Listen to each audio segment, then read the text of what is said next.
Este muchacho tenía 21 años y creyó que le había ganado la partida a la vida entera. En marzo de 2015 se subió a una motocicleta, esperó a que un hombre se bajara de su carro frente a su propia casa y le disparó. Ese hombre no era un pandillero rival, era un fiscal, el jefe de la unidad que perseguía a los asesinos de Usulután. Y este muchacho, después de hacerlo, agarró camino al norte convencido de que en Estados Unidos nadie lo iba a tocar jamás. Se llamaba, según su nombre de pila, Javier. Pero en la Mara Salvatrucha lo conocían por un solo nombre: Calamardo.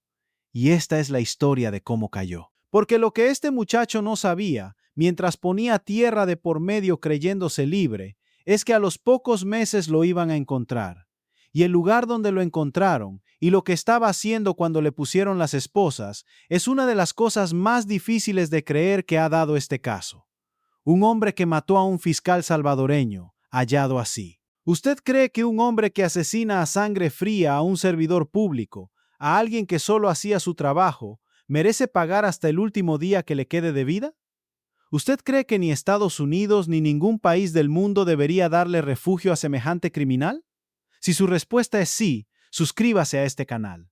Aquí no le tenemos lástima a los que ensangrentaron a nuestro pueblo. Y si su respuesta es no, este canal no es para usted. Ahí está la puerta. Sigamos con la historia de Calamardo. En este video le vamos a responder 3 preguntas grandes. Primera, ¿quién era el hombre que Calamardo mató aquella tarde de marzo? ¿Y por qué la Mara Salvatrucha decidió eliminarlo? Segunda, ¿cómo hizo Estados Unidos para encontrar a un pandillero salvadoreño escondido entre millones de personas? Y tercera, la que más le va a apretar el pecho: ¿en qué terminó trabajando este sicario con sus propias manos hasta el día exacto en que lo agarraron? Empecemos por el principio, por entender quién era la víctima, porque sin eso no se entiende la magnitud de lo que hizo Calamardo. Le adelanto una cosa: el hombre que mató no era cualquiera, era justo lo que más le estorbaba a la pandilla. Se llamaba Andrés Ernesto Oliva Tejada, y no era un fiscal de escritorio. Era el jefe de la unidad de delitos contra la vida de la oficina fiscal de Usulután. Traducido a palabras sencillas, era el hombre encargado de perseguir a los que mataban, el que armaba los casos contra los sicarios, el que ponía a los asesinos delante de un juez.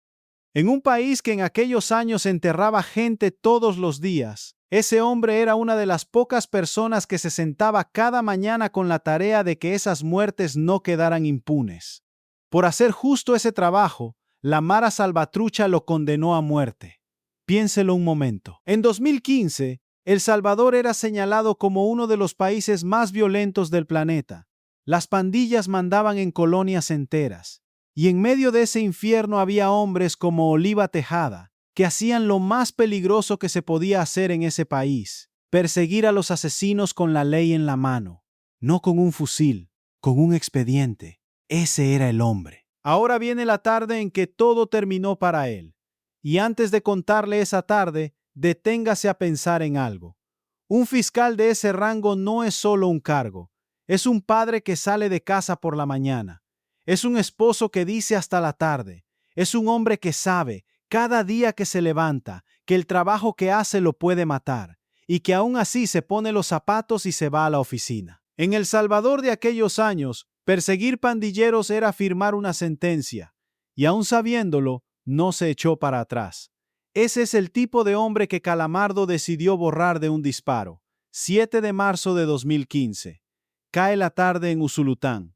Oliva Tejada regresa a su casa, en la colonia Alberto Masferrer, como cualquier persona que vuelve del trabajo. Estaciona su vehículo cerca de su vivienda, y en el momento exacto en que se baja del carro, en ese segundo en que uno está más desprevenido, con las llaves en la mano y la cabeza en llegar a casa, aparece una motocicleta. En esa moto iban 2 hombres. Uno de ellos era Calamardo. No hubo discusión, no hubo advertencia, no hubo una sola oportunidad. Le dispararon ahí mismo, a pasos de su propia puerta, a la vista del barrio donde vivía. Un hombre que se pasó la vida persiguiendo asesinos, asesinado por 2 de ellos en la acera de su casa. Y los sicarios arrancaron la moto y desaparecieron, convencidos de que acababan de mandar un mensaje y de que nadie los iba a tocar. Aquí, hermanos, es donde empieza de verdad la historia de la caída de Calamardo. Es que matar a un fiscal no es como matar a cualquiera. Cuando cae un servidor público de ese rango, el Estado entero se mueve. Se abre una investigación, se buscan testigos, se activan alertas. Y Calamardo, en lugar de esconderse en El Salvador, tomó la decisión que creyó que lo salvaría y que en realidad lo condenó. Agarró camino a Estados Unidos. Pensó que cruzar la frontera era borrar su pasado. Se equivocó. Entró ilegalmente a Estados Unidos en abril de 2015, apenas unas semanas después del crimen. Se fue a Santa Ana, California, una ciudad con una comunidad salvadoreña enorme, donde un muchacho más pasa desapercibido. Ahí se instaló. Se puso a trabajar. Empezó a construirse una vida nueva, convencido de que el fiscal de Usulután se había quedado atrás, del otro lado de la frontera, como un mal recuerdo. Lo que Calamardo no sabía es que su nombre ya estaba viajando por el mundo, más rápido que él. Ahora dígame usted una cosa, ¿cómo se encuentra a un solo hombre, sin papeles, escondido entre los millones de personas que viven en el sur de California? Parece imposible. Parece que basta con cruzar y cambiar de ciudad para desaparecer para siempre. Pero no es así. Y la respuesta a cómo lo encontraron es la segunda de las 3 preguntas que le prometí. La pieza clave tiene un nombre en clave. Se llamaba Santos. Porque mientras Calamardo se sentía a salvo lavándose las manos del pasado en California, en El Salvador la fiscalía había conseguido algo que vale más que cualquier arma. Un testigo. Un hombre de adentro. Alguien que sabía lo que había pasado antes del crimen y el día del crimen, y que aceptó contarlo todo bajo protección. En el expediente se le conoce solo como el testigo protegido Santos. Y lo que Santos hizo es la razón por la que hoy Calamardo está donde está. Santos relató, con detalle, las actuaciones de estos hombres antes de que consumaran el asesinato y el mismo día en que lo consumaron. Puso nombres, puso hechos. Convirtió un homicidio con 2 sicarios en moto y 0 pistas en un expediente con responsables identificados. Y en el código de la Mara Salvatrucha, hablar es la peor traición que existe. Al que habla lo llaman de una sola manera, y esa palabra es una sentencia. Pero Santos habló igual. Y gracias a que habló, el nombre de Calamardo entró en el sistema. Piense en el valor que hace falta para eso, hermanos. Ese testigo sabía perfectamente lo que le pasa a un pandillero que habla contra su propia estructura. Sabía que tendría que vivir escondido, con otro nombre, mirando por encima del hombro el resto de sus días. Y aún así se sentó frente a los fiscales y contó la verdad. Sin ese hombre anónimo, Calamardo probablemente seguiría hoy lavando carros en California como un hombre libre. Y una vez que ese nombre entra en el sistema, ya no hay frontera que lo detenga. Aguante conmigo, porque aquí es donde la maquinaria internacional se pone en marcha. En junio de 2015, la Interpol emitió la alerta, y esa alerta llegó a las autoridades de inmigración de los Estados Unidos con un mensaje muy concreto. Este hombre que entró ilegalmente a su país es buscado en El Salvador por el asesinato de un fiscal. A partir de ese momento, Calamardo dejó de ser un salvadoreño anónimo más en Santa Ana. Se convirtió en un objetivo. Y ahora sí, aquí llega lo que le prometí al principio del video. Prepare el corazón, porque lo que estaba haciendo este hombre cuando lo agarraron le va a revolver algo por dentro. Una semana después de que llegara la alerta de Interpol, los agentes de inmigración lo localizaron. Y el lugar donde lo encontraron no era un búnker. No era una casa de seguridad llena de armas, no era un escondite de pandilleros, era un concesionario de carros, un negocio de venta de autos usados en Santa Ana, California. ¿Y qué hacía Calamardo en ese concesionario? Escúcheme bien, porque esto lo confirma la propia Agencia de Inmigración de los Estados Unidos. Estaba lavando carros, por horas. Ese era su trabajo. El hombre que unos meses antes se había subido a una motocicleta para ejecutar a un fiscal salvadoreño, a un hombre de leyes, a una autoridad del Estado, había terminado con una manguera y un trapo en la mano, limpiando autos ajenos por un puñado de dólares en un lote de California. Piense en la escena por un segundo, hermanos, porque tiene algo de justicia que solo Dios sabe escribir. El mismo hombre que se creía intocable, que pensaba que matar a un fiscal lo hacía poderoso, que huyó convencido de que en el norte iba a empezar una vida nueva, terminó de rodillas frente a un carro ajeno, con las manos metidas en un balde de agua sucia, ganándose el pan lavando la suciedad de otros. No mandaba a nadie, no le temía a nadie. Era un lavacarros más, sudando bajo el sol de California, sin saber que ese era su último día de libertad. Ahí, con las manos mojadas, fue donde lo esposaron. Los agentes llegaron al concesionario y lo detuvieron. No hubo balacera, no hubo un ejército protegiéndolo. Había un muchacho con la ropa mojada, secándose las manos, entendiendo de golpe que el fiscal de Usulután nunca se había quedado atrás, que lo había seguido en forma de investigación, de testigo y de alerta internacional, hasta un lote de carros usados a 3,000 kilómetros. Como había entrado ilegalmente al país, no calificaba para quedarse. Y aquí Estados Unidos hizo algo que a usted le va a gustar. No lo protegió, no le dio refugio, no le dio años de trámites. La directora de la Agencia de Inmigración lo dijo con todas sus letras, en un mensaje dirigido a todos los criminales que creen que cruzar la frontera es escapar de la justicia. Dijo que los delincuentes violentos que creen que pueden evadir la justicia huyendo a Estados Unidos deben quedar advertidos. Ahí no van a encontrar refugio. Un juez ordenó su regreso. Y Calamardo, que ni siquiera tenía un abogado de inmigración, fue montado en un avión.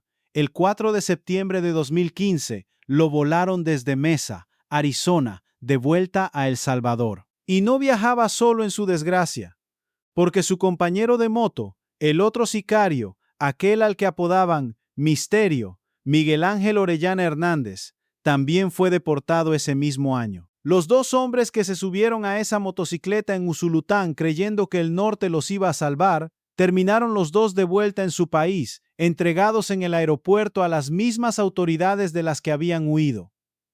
¿Y sabe usted qué es lo más irónico de todo? Que el aeropuerto donde los entregaron lleva el nombre de un mártir, porque a esos dos sicarios los recibieron en el Aeropuerto Internacional Monseñor Óscar Arnulfo Romero, el mismo Romero, el arzobispo al que mataron por defender a los pobres y por alzar la voz contra los que asesinaban a su pueblo. Dos hombres que cegaron la vida de otro hombre justo, pisando por primera vez, ya esposados, la tierra de vuelta a su país, bajo el nombre del salvadoreño más justo que ha dado esta nación. Hay ironías que no las escribe nadie, se escriben solas. Aquí es donde este país, el que tantas veces vio a los asesinos salir libres, por fin vio algo distinto. Aguante un poco más, porque falta la parte que le pone el sello final a esta historia. El 7 de abril de 2017, 2 años después del crimen, en el Juzgado Especializado de Sentencia de San Miguel, se desarrolló la vista pública contra Calamardo y contra Misterio. Y sobre la mesa estaba todo: la prueba documental, la prueba pericial y sobre todo el testimonio de aquel hombre valiente, el testigo Santos, que se atrevió a hablar cuando hablar costaba la vida. El tribunal no tuvo dudas, y la cuenta que les pasó fue exacta: 27 años de cárcel por haberle quitado la vida a Andrés Ernesto Oliva Tejada, y 10 años más por pertenecer a una organización terrorista. La suma: 37 años de prisión para cada uno. 37 años. Ponga usted esa cifra en perspectiva, porque asusta. Calamardo tenía 21 años el día que mató al fiscal. 37 años de condena significa que, si los cumple completos, saldrá de la cárcel con casi 60. Toda su juventud, todos sus 30, todos sus 40, todos sus 50, entre las 4 paredes de una celda. La vida entera de un hombre, la parte que se vive de verdad, pagándola por los pocos segundos que tardó en apretar un gatillo desde una moto. Y esa audiencia se hizo de forma virtual, por una razón muy concreta. Los dos ya estaban encerrados en la fase 3 del Centro Penal de Izalco, en Sonsonate, uno de los penales más duros del sistema salvadoreño. Y para el salvadoreño mayor que hoy escucha esto en su casa, aquí hay una lección que va más allá de un expediente judicial. Porque usted vivió aquellos años. Usted vio cómo mataban a la gente en plena calle y no pasaba nada. Usted vio a asesinos caminar por el barrio como si tal cosa. Y usted, como tantos, seguramente pensó más de una vez que en este país el que mataba se salía siempre con la suya. Pero esta historia dice otra cosa. Dice que un fiscal muerto siguió persiguiendo a su asesino desde la tumba, a través de un expediente y de un testigo. Dice que ni el país más grande del mundo le dio refugio. Y dice que el poderoso de la moto terminó lavando carros y después preso. Cualquier abuela que haya rezado durante años pidiendo justicia sabe que las respuestas de Dios no siempre llegan cuando uno las pide, pero llegan. El fiscal Oliva Tejada murió una tarde de marzo bajándose de su carro, pero no murió del todo, porque su trabajo y la valentía de un testigo terminaron alcanzando a los dos hombres que lo mataron. El que le quita la vida a un hombre justo termina, tarde o temprano, respondiendo por ella, en esta tierra o en la otra. Antes de despedirme, le pido una cosa. Historias como esta, la de un asesino que se creyó intocable y terminó cayendo, hay muchas en este país y muchas todavía no se han contado. Nosotros las vamos a seguir contando, con los datos oficiales en la mano. Y sin adornos, para que usted sepa la verdad y no dependa de lo que le cuenten en el pasaje. Si quiere acompañarnos, suscríbase y active la campanita. Y compártalo por WhatsApp con su familia allá en Estados Unidos, en Santa Ana, en Los Ángeles, donde muchos salvadoreños honrados trabajan de sol a sol y no merecen que los confundan con gente como esta. Déjeme una pregunta antes de irnos. ¿Cree usted que la justicia de Dios existe también en esta vida y no solo en la otra? Escríbame su respuesta ahí abajo. Yo las voy a leer todas. Dios los bendiga, hermanos.